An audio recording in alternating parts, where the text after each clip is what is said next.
The blizzard of '96 dumps heavy snow across the eastern part of the country.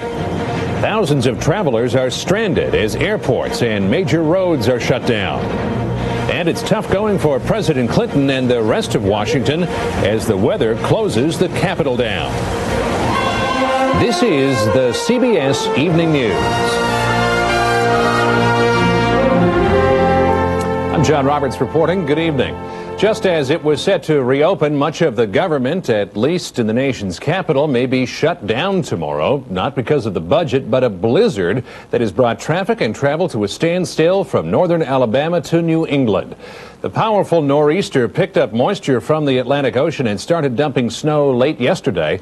The most dense accumulations are in a line from western North Carolina through West Virginia, Washington, Baltimore, Philadelphia, and New York City. More than 2 feet of snow might fall in some areas by the time it's all over. One of the hardest hit cities, the nation's capital, where snow like this is rare. Correspondent Cheryl Atkinson joins us now. John, the way this storm is going and the snowfall totals, there's a possibility that it could beat out Washington, D.C.'s infamous Knickerbocker storm back in 1922. That's when 28 inches of snow fell. We're well on the way. One of this century's worst storms slammed first into the south, spewing snow in places like North Carolina and Kentucky, where any winter whiteness is a rare event. Things got much worse as it moved north. The nation's capital, which had struggled for so long to open during the budget impasse, had to shut back down again. I'm a federal worker, though, so tomorrow it looks like we won't. I don't know if we'll be going back or not, and I was looking forward to that. The only thing flying at the airports was snow. Everything is canceled. There's nobody around. Taxi cabs left empty. Back it up. When they were able to leave at all. A few hardy tourists braved the storm and found familiar monuments frosted in snow and a city largely deserted. Although the storm arrived with plenty of warning, people were still hiking to the grocery store in the middle of it for emergency supplies. Pretzels, essentials, soda, the important stuff. The snow is keeping most workers home, but creating extra work for others. Building engineer, my job is to keep these sidewalks clear. But it's not easy when the snow is falling this fast and furious. Well, I think they're overestimating it. I was watching it on TV. It doesn't look like it's gonna, well, you know, looking at it right now, it's hard to... It's hard to imagine it can keep up like this all night, but weather forecasters say it will. A lot of potential danger comes with a storm like this, of course. In Norfolk, Virginia, the snow and rain apparently caused a transformer fire. The electric company turned off power to the entire downtown area, so there could be a lot of cold people there tonight. We're likely to know come morning what kind of toll this storm has taken in the east. John? Cheryl Atkinson in Washington. Thanks. North of the nation's capital, not as much snow has fallen, but it hasn't made much difference on the ground. Correspondent James Hattori joins us from a snowy Big Apple. James? John, it's been just about a miserable day across much of the Northeast. A snow emergency has been declared here in New York City, and forecasters are saying that conditions will continue to worsen tonight. 1 to 2 feet of snow expected to come down. The storm of historic proportions will continue right on into tomorrow morning with blizzard conditions. Visibility from Philadelphia to Boston, venturing out onto the roadways was definitely at your own risk today. Snowplows had a tough time keeping up. Drivers had a tough time keeping control. It's slippery out here! Oh! Some of the heaviest accumulations were in Kentucky, where there were reports of 18 inches of snow on the ground by noon. In West Virginia, the National Guard has been put on alert. There's so much snow and wind, many airlines at Newark, Pittsburgh, and New York have simply shut down until tomorrow, leaving passengers to fend for themselves. Blizzard conditions are also being blamed for hampering efforts to fight an apartment fire west of Philadelphia. Fire crews had to take breaks to keep warm. Along the coast, flood warnings are the big concern. Tides are expected to rise 6 feet above normal. And neither the warnings nor the storm will let up soon. Not today, not tonight, not until sometime, probably tomorrow afternoon, because it's a very slow-moving storm. And it's prompting some fast-moving shoppers. Grocery stores in Manhattan were jammed with customers picking up some extra food, perhaps the only reason to leave a warm home today. Don't be out in it if you can possibly avoid doing so. I had to come to work today because I'm a weatherman, so I didn't have a choice. But if you've got a choice, by all means, don't go out in it. And that comment pretty well sums it up. You know it's a bad storm if the weatherman says he'd rather be at home, John. One last word, a report from Boston is that they've had some 22 inches so far, which means it's a new record for them. And there's still more snow to come, John. In Philadelphia, that is. All right. James Satori in New York City, thanks. On the other side of the country, a moderate earthquake rattled Southern California early this morning. The quake measured 5.2 on the Richter scale and was centered near the high desert town of Ridgecrest, 120 miles northeast of Los Angeles. No damage or injuries were reported. Still ahead on tonight's CBS Evening News, the heavy snow in Washington shuts down the budget talks for now. And the star of Free Willy travels to his new home in Oregon.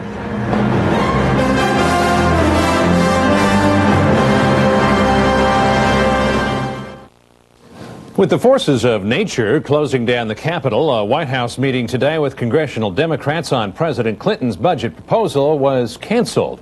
But the storm didn't stop Republican criticism of the president's plan. Wyatt Andrews has the latest on that. The president trudged home from church in a Washington blizzard today with the same halting steps he's used with the federal budget. We're going to go to work about 2, I think.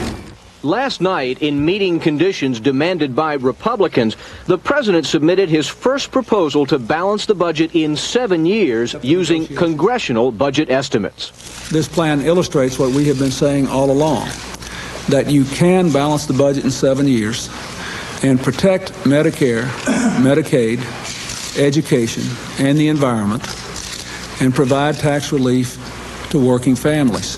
The good news is, at least we're going to have a document on the table. Republicans praised the president generally for submitting the budget, but sniped at the particulars. On Medicare. It doesn't save the solvency of Medicare. On spending. It doesn't have real spending cuts that are required. The bad news is that this plan has $500 billion in higher spending. And no tax relief for Americans. Mr. Clinton's plan would provide $87 billion worth of tax cuts, but the Republican plan holds out for $245 billion in cuts. Mr. Clinton would reduce Medicare spending by $102 billion. The Republicans twice as much. In just a few moments, we will go back to work. With the president sounding conciliatory, some Republicans today still threaten to go around him, inducing Democrats to adopt the Republican numbers. So we're getting close to the point where in the House and the Senate, we may actually be able to agree on something across party lines. Last night, meanwhile, the president and Congress agreed to fully reopen the federal government until January 26th, an extension of 2.5 weeks. Washington, however, remains shut down thanks to almost 2 feet of snow. The first time in months such an obstruction has been other than man-made. Wyatt Andrews, CBS News at the White House. Senate Whitewater Committee Chairman Alphonse D'Amato says newly released law firm documents show some of First Lady Hillary Clinton's statements are, in his words, not the truth. But D'Amato added he still has no plans to summon Mrs. Clinton to testify. Snow at the Washington airport kept Republican presidential frontrunner Bob Dole from traveling to a New Hampshire fundraiser tonight.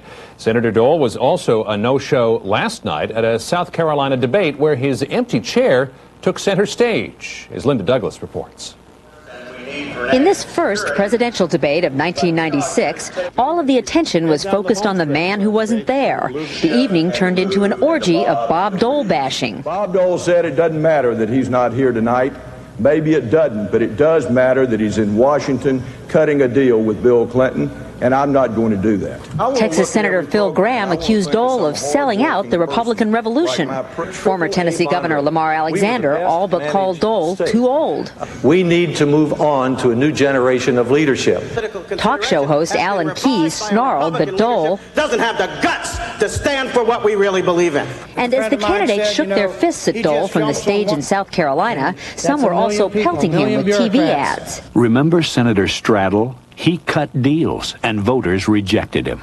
A reminder, Dole lost the last time he ran for president.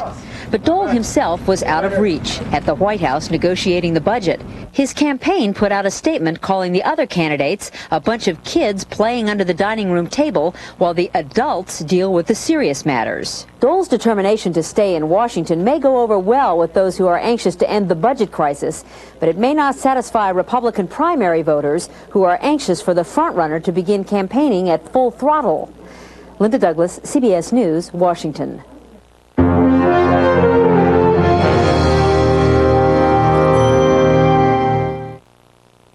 PLO leader Yasser Arafat broke a two-day silence today and blamed Israel for the murder of an Islamic militant.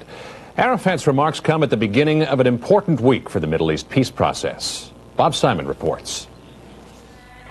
The father of Gaza's latest legend received respect and reverence today as mourners for his son, nicknamed the Engineer, filed past, swearing revenge. Reports today reveal that Yahya Ayash died when a friend passed him his mobile phone saying his father was on the line. That was the last voice he heard before the explosion. Even that convert to peace, Yasser Arafat, praised Ayash today, calling him a hero who died for the Palestinian cause. Arafat blamed the Israelis for the assassination, saying it violated the spirit of reconciliation. If Gaza was simmering, Israel put the lid on, closing off the Strip and the West Bank, and imposing strict security measures all over the country in anticipation of other violations of reconciliation. Security was particularly heavy on buses, which had always been the engineers' favorite targets. But there was something of a festive atmosphere at the wake. After all, Ayash was not only a legend now, but a bona fide martyr, meaning a direct flight to paradise. Another happy killer made an appearance today. Yigal Amir, Rabin's assassin, was hauled into court to face conspiracy charges, along with his older brother Haggai and his American-born attorney. Amir shouted at the crowd, "I thought about killing Rabin with a cellular phone." Rabin's successor, Prime Minister Shimon Peres, said today, "It's possible to combat terrorism and make peace at the same time."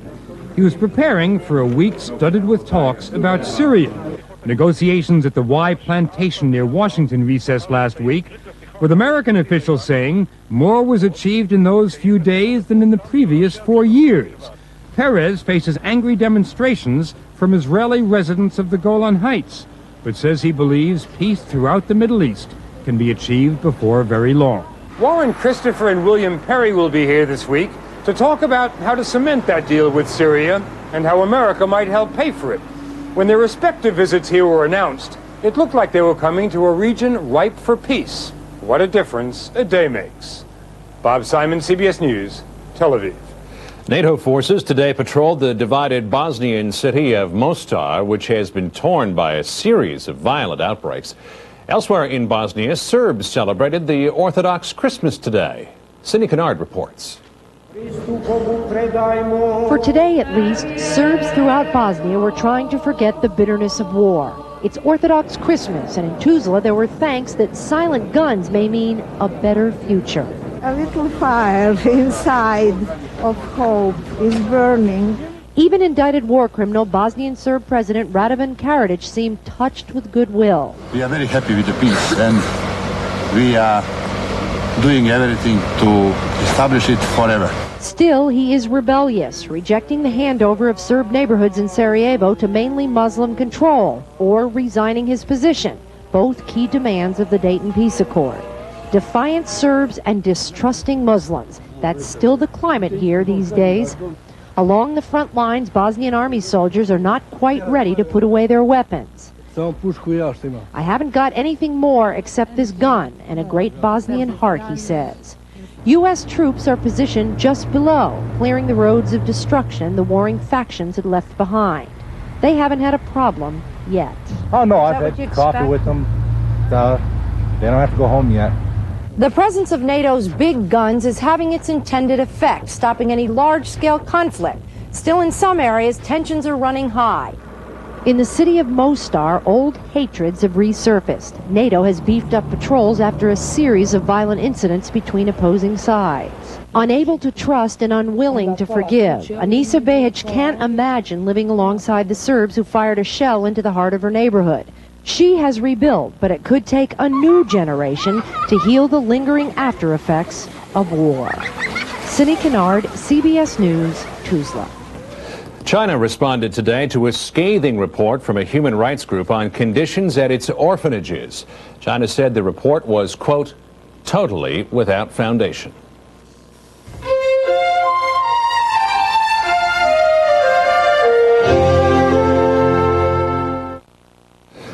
The Orthodox Christmas was celebrated in Moscow today, with President Boris Yeltsin attending holiday services at the nearly completed Christ the Savior Cathedral.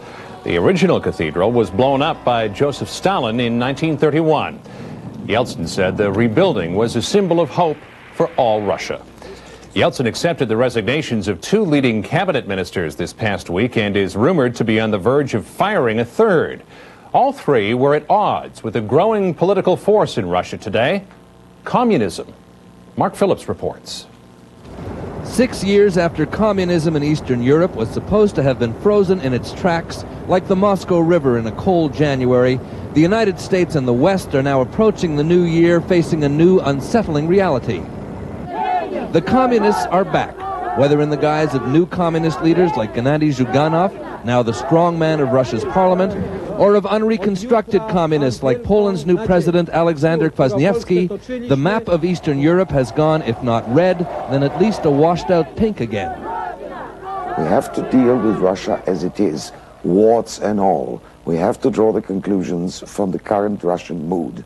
We cannot try to deal with Russia as we would like it to be.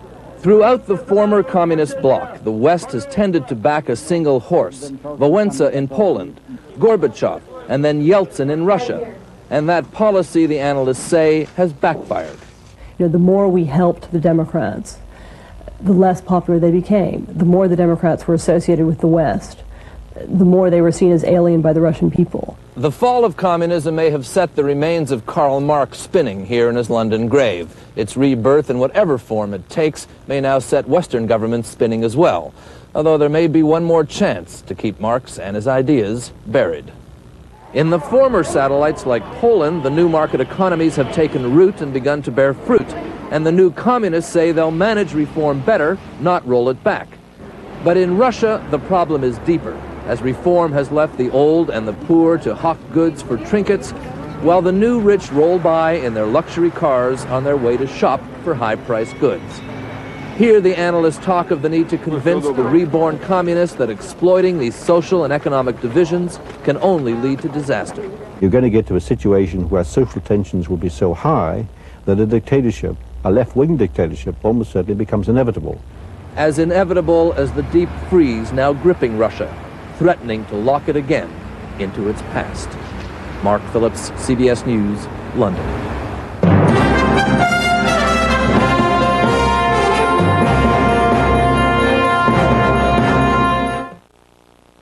Early today, in Mexico City, an army of animal experts began the real-life version of a Hollywood fantasy. The whale, whose story was told in the 2 Free Willy movies, was taken, special delivery, toward a new home. That story from John Blackstone. Before dawn this morning, the world's most famous living whale began to reap the benefits of stardom. Keiko was lifted out of his cramped pool in a Mexico City amusement park and started on his way to a new life in Oregon, and possibly even freedom. In the movie Free Willy, Keiko played a suffering whale freed from captivity by a young boy. People loved the movie, but then they learned the reality. Keiko was still confined to a tiny pool doing tricks every day. Millions began demanding that Keiko get better treatment. He was the star of this movie, and he should have gotten the money and the proceeds to build this tank for him so he doesn't have to perform anymore. In the movie, a small boy rescued the whale almost single-handedly. In real life, moving Keiko was like a military operation. 40,000 pounds of whale and water loaded onto a transport plane bound for the Pacific Northwest. Here in Newport, Oregon today, the weather is best suited for sea creatures. Keiko's new home isn't quite finished on the outside yet, but on the inside, folks here promise the star of Free Willy will be more comfortable than he's been in years. Well, everything that's being finished up is just cosmetic. The pool's ready to go, and we're ready for Keiko. There's so much environmental enrichment built in for stimulation for the animal. He's really, when he gets here, he's not going to know what to do with himself. While Newport is welcoming Keiko, the hope is that he will be just a visitor here, nursed back to health, and eventually released again into the wild. You can't expect him to be penned up forever. He wasn't born for doing that. Free Willy was just another Hollywood fairy tale with a happy ending. With Keiko's move to Oregon, real life may just have a happy ending too. John Blackstone, CBS News, Newport, Oregon. And finally tonight, an update on our top story, the blizzard of '96. The storm is dumping record amounts of snow on the east from the Carolinas to Massachusetts. Skiing was about the only way to get around in Washington, D.C. The nation's capital was virtually shut down by 1.5 feet of snow.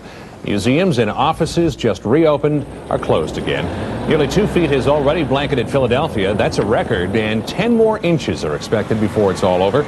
Major airports along the eastern seaboard are closed, including New York City, Philadelphia, Washington, and Baltimore. States of emergency are in effect in 4 states: Virginia, West Virginia, Maryland, and New Jersey. At least 7 deaths are now blamed on the blizzard. And that's the news. Stay with CBS News and this CBS station for the latest on the blizzard of '96 with complete coverage first thing tomorrow on CBS This Morning. And don't forget 60 Minutes coming up later on this evening. I'm John Roberts, CBS News in New York. Good night.